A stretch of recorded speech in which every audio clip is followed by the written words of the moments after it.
Mesdames, Messieurs, c'est un plaisir de vous retrouver pour une autre sortie du point de l'économie sur les antennes de Reflet d'Afrique Télévision.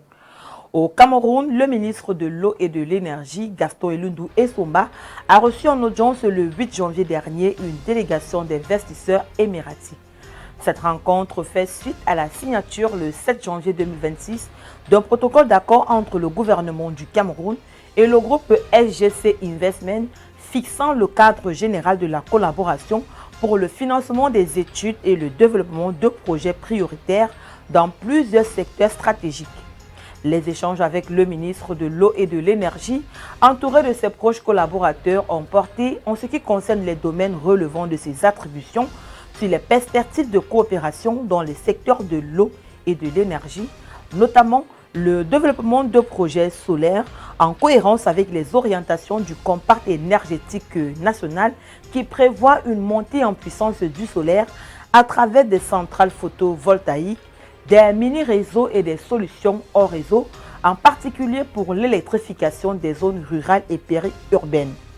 S'agissant du secteur de l'eau, la délégation émiratie a présenté des solutions intégrées associant la désalinisation dans certaines zones et l'alimentation des systèmes d'adduction par pompage solaire afin d'améliorer durablement l'accès à l'eau potable. Cette audience s'inscrivait ainsi dans la dynamique de mise en œuvre du protocole d'accord et ouvrait la voie à des partenariats multisectoriels dont les déclinaisons dans les domaines de l'eau et de l'énergie pourraient contribuer significativement à l'amélioration des conditions de vie des populations. Le Sénégal vient de franchir une étape importante dans la réforme de sa fonction publique. Par décret présidentiel, l'indemnité de logement est désormais étendue à l'intégralité des agents de l'État, mettant fin à des décennies de disparités salariales. Il faut noter que le 7 janvier 2026, le président Bassirou Diomaye Faye a signé le décret généralisant l'indemnité représentative de logement à l'ensemble des agents publics.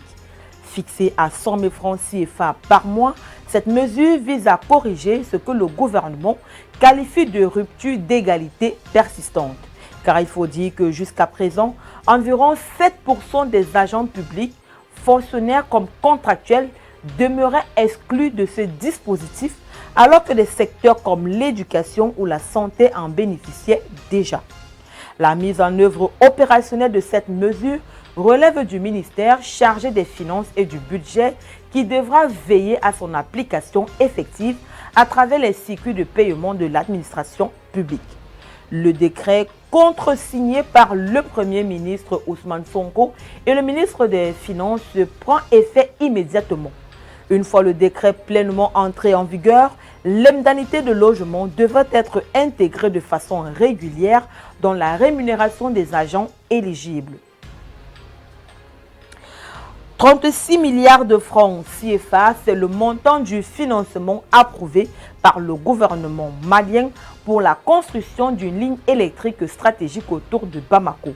Et c'est le 31 décembre 2025 que l'accord de financement a été conclu avec la Banque islamique de développement pour la réalisation de la boucle nord 225 kV autour de Bamako avec pour objectif principal de renforcer la transmission et la distribution d'électricité autour de la capitale malienne. Selon le ministère de l'Énergie et de l'Eau, la nouvelle ligne électrique ne créera pas de production d'énergie supplémentaire, mais servira à stabiliser l'approvisionnement, réduire les pertes techniques et améliorer la fiabilité du réseau pour les ménages et les entreprises. La Société nationale d'énergie du Mali sera chargée de la mise en œuvre des travaux qui comprendront la construction de nouvelles lignes haute tension et l'extension et la création de postes sources. La boucle nord 225 kV s'inscrit dans un ensemble plus large de projets soutenus par plusieurs institutions financières multilatérales, dont la Banque africaine de développement, visant à sécuriser et à renforcer l'alimentation électrique de Bamako et son intégration aux réseaux régionaux d'Afrique de l'Ouest. Les accords de financement ont été signés en septembre 2024 et leur ratification ouvre la voie au lancement des procédures opérationnelles, notamment les appels d'offres et les études techniques détaillées en vue du démarrage des travaux. Parlons pour clôturer cette édition du point de l'économie de l'Égypte et la Syrie qui ont signé le 6 janvier dernier 2 protocoles d'accord majeurs dans le secteur de l'énergie portant sur la fourniture de gaz naturel et de produits pétroliers. Le premier protocole d'accord porte sur la fourniture du gaz naturel à la Syrie pour la production d'électricité en s'appuyant sur les infrastructures existantes de l'Égypte, notamment les unités flottantes de regazéfication et les réseaux de transport de gaz. Le second protocole concerne la satisfaction des besoins syriens en produits pétroliers. Les livraisons annuelles sont estimées entre 600 et 650 millions de mètres cubes sur 10 à 15 ans.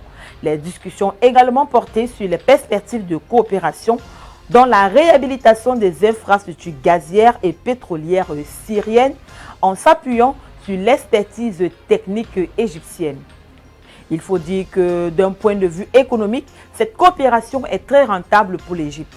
Avec un prix du gaz estimé entre 6 et 8 dollars par million de BTU, les exportations annuelles pourraient générer 40 à 60 millions de dollars de recettes pour l'Égypte, soit 600 à 900 millions de dollars sur 15 ans hors produits pétroliers. Pour la Syrie, ces accords sont vitaux face aux pénuries car le gaz égyptien va augmenter sa production électrique nationale de 20 à 30%, ce qui va réduire les coupures. Mesdames, Messieurs, c'est ici que se referme cette édition du point de l'économie.